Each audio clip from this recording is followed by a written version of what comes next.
नमस्कार दोस्तों, स्वागत है आपका स्टॉक गाइडेंस में। सो फ्रेंड्स, आज मैं रेनबो फाउंडेशंस के टेक्निकल ग्राफ और इनिशियल रेशियो पे डिस्कस करने वाला। और वीडियो शुरू करने से पहले यूट्यूब पे जो भी वीडियो अपलोड्स होते हैं, क्या वो अच्छे हैं या बुरे, यूट्यूब उस वीडियो पे मिलने वाले लाइक्स और कमेंट्स के आधार पे डिसाइड करता है। और अगर आपको इस वीडियो से कुछ भी वैल्यू या नॉलेज मिले तो इसके बदले आप मुझे सपोर्ट करने के लिए वीडियो को लाइक कर सकते हैं, और साथ ही अगर चैनल पर नए हैं तो चैनल को सब्सक्राइब भी कर दें।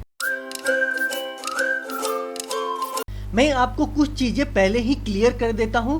तो सबसे पहले आपको ये जानना है कि क्या आप एक शॉर्ट टर्म इन्वेस्टर हैं या लॉन्ग टर्म इन्वेस्टर हैं। और ये इंपॉर्टेंट इसलिए है क्योंकि अगर आप एक शॉर्ट टर्म इन्वेस्टर हैं तो आपको शेयर का चार्ट्स, टेक्निकल और प्राइस मूवमेंट पे फोकस करना चाहिए, और किसी भी स्टॉक में कब एंटर करना है और कब एग्जिट करना है वो इन्हीं टेक्निकल पे डिसाइड होता है। क्योंकि आपको ये पता होना चाहिए कि शॉर्ट टर्म में फंडामेंटल्स काम नहीं करते हैं, और शॉर्ट टर्म में प्राइस ऊपर जाएगा या नीचे आएगा वो टेक्निकल्स के हेल्प से आइडिया लगाया जाए। और पेनी स्टॉक्स होने की वजह से यहाँ पे मैनिपुलेट होने की उम्मीद ज़्यादा रहती है, जिसकी वजह से शेयर में लगातार अपर सर्किट लगकर शेयर का प्राइस काफ़ी ऊपर जा सकता है, और वहीं शेयर में लगातार लोअर सर्किट लगकर शेयर का प्राइस काफ़ी नीचे भी आ सकता है। तो चलिए पहले देखते हैं कि इस शेयर का जो टेक्निकल्स है उसके हिसाब से शेयर का शॉर्ट टर्म प्रोस्पेक्ट क्या हो सकता है। तो शॉर्ट टर्म प्रोस्पेक्ट समझने के लिए हमेशा टेक्निकल एनालिसिस किया जाता है, क्योंकि टेक्निकल एनालिसिस हमें ये बताता है कि शेयर को बाय करना है या सेल, और उसके ऊपर एक पैरामीटर सेट किया जाता है, और उसके हिसाब से हम ये जान सकते हैं कि शेयर में एंट्री करनी है या नहीं। तो इसलिए टेक्निकल एनालिसिस बहुत इंपॉर्टेंट होता है। तो चलिए शेयर का टेक्निकल ग्राफ को समझने की कोशिश करते हैं। सो फ्रेंड्स, ये है शेयर का टेक्निकल ग्राफ, और आज की जो प्राइसिंग है, जो क्लोजिंग प्राइस है 9 रुपये 81 पैसे के पास, 9 रुपये 80 पैसे 81 पैसे के आसपास में आज इसका क्लोजिंग प्राइस है। तो देखिए अभी जो यहाँ का जो इसका जो सपोर्ट रेंज जो मुझे निकल के आ रहा है, जो मुझे देखने मिल रहा है इस ग्राफ में, वो है रेंज आपका 8 रुपये से 10 रुपये का। ये जो रेंज है, इस रेंज में ये काफ़ी समय तक होल्ड कर सकता है, साइडवेज हो सकता है, या फिर इसी कहीं पे ये सपोर्ट बनाने की ऊपर निकलने की कोशिश करेगा। तो इसका जो सपोर्ट रेंज है या फिर होल्ड करने का जो रेंज है 8 रुपये से 10 रुपये का।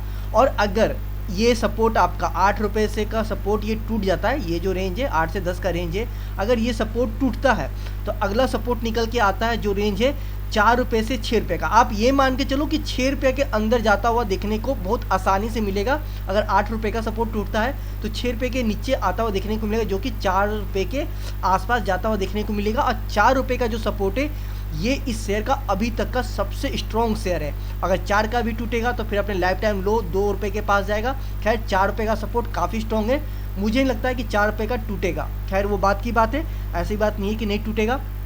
अगर टूटना हुआ तो बिल्कुल टूटेगा। अगर इसमें अच्छे खासे सेलर सब आ जाएंगे, सब बिकवाली करेंगे तो ज़रूर टूटेगा। खैर वो बात की बात है। 8 रुपये से नीचे जाने के बाद की बात है 4 रुपये का, 4 रुपये से नीचे जाने की बात है 2 रुपये का। तो खैर उतनी दूर नहीं बात करते हैं फिलहाल के सामने में जो सपोर्ट है। तो सपोर्ट पहला जो रेंज है 8 रुपये से 10 रुपये का, ये रेंज है आपको जो मैंने आपको बताया। तो देखिए अगर यहाँ कहीं पे इस रेंज में 8 से 10 के रेंज में सपोर्ट लेके ऊपर की ओर निकलने की कोशिश करता है तो इसका पहला प्रॉफिट बुकिंग आएगा, जो टारगेट आएगा 12 रुपये से ऊपर निकल के आएगा। आप मान के चलो 12 से 13 रुपये के आसपास में, आप 12 रुपये मान लो कि 12 रुपये के पास में इसे प्रॉफिट बुकिंग देखने को मिल जाएगी। अगर 10 रुपये से ऊपर निकलता है तो 12 रुपये बहुत आसानी से जाता हुआ देखने को मिलेगा। और अगर 12 रुपये का टारगेट भी से ऊपर निकलता है, इस टारगेट को मीट करते हुए ऊपर की ओर निकलता है, तो फिर बहुत तेज़ी से अपने 18 रुपये के आसपास में, 16 से ऊपर 18 के पास में निकलने की कोशिश करेगा। और 18 भी फिर अगर निकल गया तो फिर लाइफ टाइम हाई की तरफ निकलेगा 20 रुपये से ऊपर। तो खैर उतनी ऊपर बात नहीं करूँगा। पहला तो बात होगी 12 रुपये की, कि 12 रुपये का पहले टारगेट इसे मिलेगा, उसके बाद फिर इसे निकल के आता 18 रुपये का। ये 2 टारगेट है। अगर 8 से 10 रुपये इस रेंज में सपोर्ट लेता है तो ही 12 रुपये को मीट करेगा पहले, अब 12 के बाद फिर मीट करेगा 18 को। लेकिन ये जरूरी नहीं है कि यहाँ पे सपोर्ट लेने के बाद ये 12 का अगर ये ब्रेकआउट देता है तो 18 जा ही जाए। हो सकता है यहाँ कहीं पे प्रॉफिट बुकिंग आके वापस घूम जाए और फिर से अपने इस रेंज में 18 से 10 के रेंज में आके होल्ड कर जाए, ये भी हो सकता है। तो जरूरी नहीं है कि 12 का ब्रेकआउट देता है तो ऊपर 18 की ओर निकलेगा, लेकिन चांसेस ज़्यादा हो जाएगी कि 12 के बाद अगर ऊपर होल्ड करता है और यहाँ पे होल्ड करके कहीं पे ये अपने आप को कोशिश करता है सपोर्ट बनाने की 12 का, तो फिर बहुत ज़्यादा चांस निकल के आएगी कि 18 रुपये की ओर निकलने की बहुत ज़्यादा चांसेस बन जाएगी। समझ लीजिए आप एक तरह से 12 रुपये के ऊपर होल्ड करता है तो स्टॉक में मजबूती आ जाएगी 18 रुपये जाने के लिए। आप इस चीज़ का बस ध्यान रखें कि 12 में अगर होल्ड हो तो मजबूती आएगी, स्ट्रॉन्ग हो जाएगा शेयर 18 रुपये जाने के लिए। अगर होल्ड करता है 12 से ऊपर तो ही, अगर वापस प्रॉफिट बुकिंग आके नीचे आ गई तो फिर ये नीचे की ओर आएगा, जो कि अपना अगेन जो रेंज है जो अब मैंने अभी आपको बता रहा हूँ 8 से 10 के रेंज के आसपास में प्रॉफिट बुकिंग के होने, अगर 12 रुपये के पास प्रॉफिट बुकिंग होती है तो दोबारा से 8 से 10 के रेंज में वापस आ जाएगा घूम के। तो खैर ये तो बात हो गई आपका टारगेट की, या सपोर्ट मैंने आपको बता दिया 8 से 10 का सपोर्ट अगर ये ब्रेकडाउन देता है तो फिर इसका 6 रुपये के अंदर जाता हुआ देखने को मिला, जो कि 6 से 4 का एक दूसरा रेंज है, यहाँ कहीं पे जाता हुआ देखने को मिलेगा। तो आपको मैंने दोनों सपोर्ट बता दिए, ऊपर में दोनों आपको टारगेट बता दिए। तो ये तो हो गई टेक्निकल डिस्कस हो गया। अब मैं आपको एक चीज़ बता दूं कि अगर किसी को एवरेज करना हो या फिर किसी को न्यू एंट्री करनी हो, इन दोनों की अब बात करते हो। देखिए सबसे पहले बात करेंगे न्यू एंट्री वालों की। तो देखिए न्यू एंट्री वालों की तो मैं सीधा मैं बोलूँगा यहाँ पे बिल्कुल ना करें। लंबे अवधि वाले तो बिल्कुल भी ना करें, एकदम अवॉइड करें। लंबे अवधि के लिए ये स्टॉक बिल्कुल भी नहीं है, मेरे हिसाब से बिल्कुल सही नहीं। कंपनी का फंडामेंटली फाइनेंशियली बहुत वीक है, बहुत ख़राब है इसकी हालत कंपनी की। तो मैं कहूँगा कि मेरे हिसाब से तो कंपनी लंबे अवधि के लिए तो बिल्कुल सही नहीं है, आप यहाँ पे बिल्कुल एंट्री नहीं करें। दूसरी बात, न्यू एंट्री वालों को, अगर न्यू एंट्री वाले घुसते हैं तो उनको भी मैं मना करूँगा, वो इसलिए क्योंकि इनकेस अगर वो होल्ड हो जाता है, उनका होल्ड लंबा चला जाता है, तो फिर कहीं ना कहीं उनको नुकसान होने के चांसेस ज़्यादा हो जाएंगे, उनको काफ़ी ज़्यादा एवरेज करना हो जाएगा।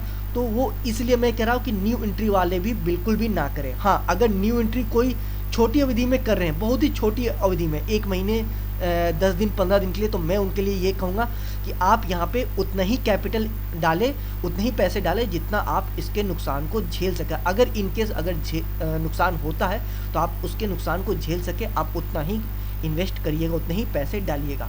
तो देखिए ये तो बात हो गई न्यू एंट्री वालों के लिए, और जो लंबे अवधि वाले उनको तो मैंने साफ मना कर रहा हूँ, और न्यू एंट्री वालों को भी मैं एक तरह से मना ही कर रहा हूँ। लेकिन फिर भी किसी को एंट्री करनी है छोटे अवधि में तो आप कर सकते हैं, कोई बात नहीं।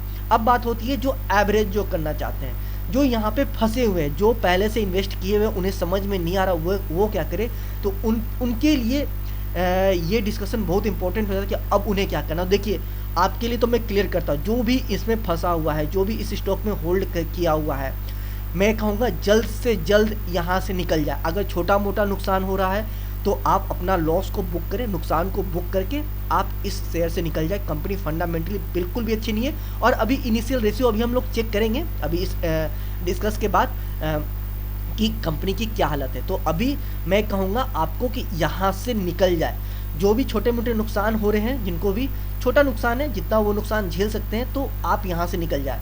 अगर ज़्यादा नुकसान है, आप नहीं निकल पा रहे हैं, तो मेरा सजेशन होगा कि यहाँ कहीं पे एवरेज करना चाहें 8 रुपये से 10 रुपये के रेंज में, कहीं पे 8 रुपये के पास में एवरेज करना चाहें तो एवरेज करके निकल सकते हैं, तो निकल जाइए जितनी जल्द से हो सके जल्द।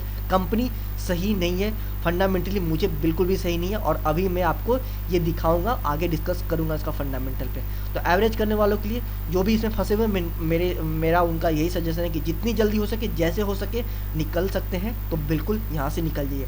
तो खैर ये तो हुआ टेक्निकल रिव्यू, ये डिस्कशन। अब चलते हैं कंपनी की इनिशियल रेशियो पे और देखते हैं कंपनी का इनिशियल रेशियो क्या हालत है कंपनी की। तो ये है कंपनी का इनिशियल रेशियो। तो मार्केट कैप देखें तो 48.7 CR की कंपनी, लगभग 50 करोड़ की कंपनी है, जो कि एक स्मॉल कैप कंपनी है। वही स्टॉक पी की बात करें तो 162 का स्टॉक पी है, और वही इंडस्ट्री पी 37.1 है। तो आप एक चीज़ देखिए कि अपने स्टॉक पी से, अपने इंडस्ट्री पी से स्टॉक पी कितना ऊपर की ओर चल रहा है, कितना महंगा चल रहा है। ये तो मतलब कि बहुत ही महंगा है, ये तो आप सोच सकते हैं कितना महंगा चल रहा है। तो यहाँ पे स्टॉक पी अपने इंडस्ट्री पी से वैल्यूएशन के हिसाब से वैल्यूएशन बहुत हाई है। वही अगर बुक वैल्यू की बात करें तो 3.86 है। वही प्राइस टू बुक वैल्यू की बात करें तो आपका 2.5 के आसपास का प्राइस टू बुक वैल्यू है। तो प्राइस टू बुक वैल्यू यहाँ पे बुक वैल्यू से नीचे है, तो ये एक ठीक है कि प्राइस टू बुक वैल्यू अपने बुक वैल्यू से नीचे सस्ता मिल रहा है, तो यहाँ पर चलेगा ये चीज़ें। क्या है, आगे चलते हैं। डिविडेंड यील्ड यहाँ पे 0 शो कर रहा है, कंपनी कोई भी डिविडेंड यहाँ पे नहीं देती है, ऐसा यहाँ पे शो हो रहा है। वही ROCE की बात करें तो 3.80, लगभग 4% का ROCE है, जो कि बहुत ही बहुत ही कम आरओसी है, मैं इसे बिल्कुल भी अच्छा कंसीडर नहीं करूँगा। आरओई की बात करें तो ये तो 1% से भी नीचे है, ये भी मुझे बिल्कुल सही नहीं लग रहा, ये भी बिल्कुल एवरेज भी नहीं है। आरओसी आरओई ये तो दोनों एवरेज भी नहीं कंसीडर मैं कर पा रहा हूँ। फेस वैल्यू की बात करें तो 10 से आगे आपको स्प्लिट देखने को जरूर मिलेगा। वही इसकी ईपीएस की बात करें तो 1 रुपये से भी कम है, मतलब कि 50 पैसे के आसपास में ईपीएस है यार, बहुत कम ईपीएस है यार, बिल्कुल भी सही नहीं है। सेल्स ग्रोथ यहाँ पे 4.4%, लगभग 4% का सेल्स ग्रोथ है, जो कि मुझे खास नहीं लग रहा, ओके ओके सा लग रहा है। मैं ओके ओके भी नहीं कहूँगा, एवरेज है, बिलो एवरेज है, बट ठीक है चलो कोई नहीं। प्लस में तो है सेल्स ग्रोथ। वही प्रॉफिट ग्रोथ की बात करें तो माइनस है, -73.7% प्रॉफिट ग्रोथ, जो कि बहुत ही परेशानी की बात है। ये तो यार हद ही दिक्कत वाली बात है कि प्रॉफिट ग्रोथ आपका -73.7% है। कैश की बात करें तो 2.37, लगभग 2.5 करोड़ के आसपास है, 2.37 CR कंपनी के पास कैश है। वही अगर डेट की बात करें तो 241 करोड़ का डेट है यार, ये तो हद ही है कि कंपनी के पास 241 करोड़ का डेट है। वही अगर कैश की बात करें तो 2.37, तो यहाँ पे देखिए, यहाँ पे क्लियर दिख रहा है कंपनी फाइनेंशियली कितनी वीक है, क्या हालत है कंपनी की, कर्ज इतना ज़्यादा और कंपनी के पास कैश बिल्कुल भी नहीं है। तो ये तो गजब की दिक्कत वाली बात यहाँ पे देखने को मिल रही है। वही कंपनी का प्रमोटर होल्डिंग देखते हैं तो 33.9% है, 34% का प्रमोटर होल्डिंग। ये अगेन ये दिक्कत वाली बात है, क्योंकि प्रमोटर होल्डिंग किसी भी कंपनी में देखा जाता है 40% से ऊपर हो तो ओके और अच्छा उसे कंसीडर किया जा सकता है या करते हैं, लेकिन यहाँ तो 40% से नीचे है, जो कि 34% के बाद है, 34% के पास। तो अगेन ये एक और परेशानी की बात देखने को मिल रही है। तो फ्रेंड्स फाइनेंशियल रेशियो अगर देखते हैं तो देखिए यहाँ पे कितनी दिक्कत दिख रही है। प्रमोटर होल्डिंग सही नहीं है, कर्ज तो हद से ज़्यादा कंपनी के ऊपर है, 241 करोड़ का कर्ज, जो कि बहुत ही ज़्यादा। कैश कंपनी के पास कुछ भी नहीं है।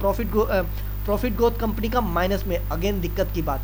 आरओसी कंपनी का अच्छा नहीं है, आरओई कंपनी का अच्छा नहीं है। आपका स्टॉक पी इंडस्ट्री पी से बहुत महंगा। खैर ये तो कोई बात ही नहीं है, ये कोई सेंस ही नहीं बनता स्टॉक पी में डिस्कस करूं, क्योंकि मेन जो चीज़ है कंपनी पे कर्ज, promoter holding, profit growth, cash नहीं है। ये जो इतनी दिक्कत वाली बात देखने को मिल रही है, तो ये जो मेन दिक्कत ही है, तो यहाँ पे क्या हम आरओई और आरओसी की डिस्कस करेंगे? ये तो डिस्कस करना ही बेकार। अगर इसे डिस्कस करते भी तो भी ये भी अच्छा नहीं है।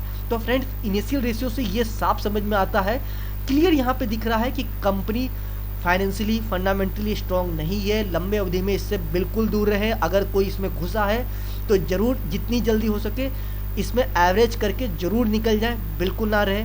कंपनी की हालत सही नहीं है, यहाँ पे इनिशियल रेशियो से तो यही समझ में आता है। अब मेरा भी सजेशन होगा कि इस कंपनी से आप निकल सकते हैं, तो जितनी जल्दी हो जाए आप इस कंपनी से निकल जाए। अगेन मैंने आपको टेक्निकल में आपको मैंने बता दिया है कि सपोर्ट रेंज क्या है। 8 रुपये से 10 का सपोर्ट है, यहाँ कहीं पे एवरेज करके निकल सकते हैं तो निकल जाए।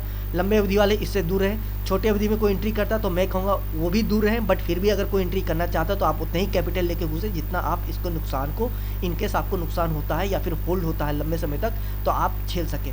हद से ज़्यादा इस शेयर में कैपिटल लेके एंट्री मत करिए, और ना ही ये बाद में एवरेज करने के लायक है न्यू एंट्री वालों के लिए। जो पहले से फंसे हैं उनके लिए तो बस अब क्या है, एक ही रास्ता है, एवरेज करके निकल सकते हैं तो निकल जाए।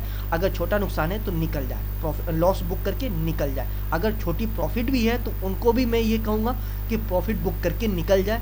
इस शेयर से दूर रहे हर हाल में। किसी भी टाइप के लोग हों, चाहे छोटी अवधि के लिए एंट्री करे हो, चाहे लंबी अवधि के लिए हो, चाहे किसी भी तरह से इससे दूर ही रहे, मेरा सजेशन यही होगा।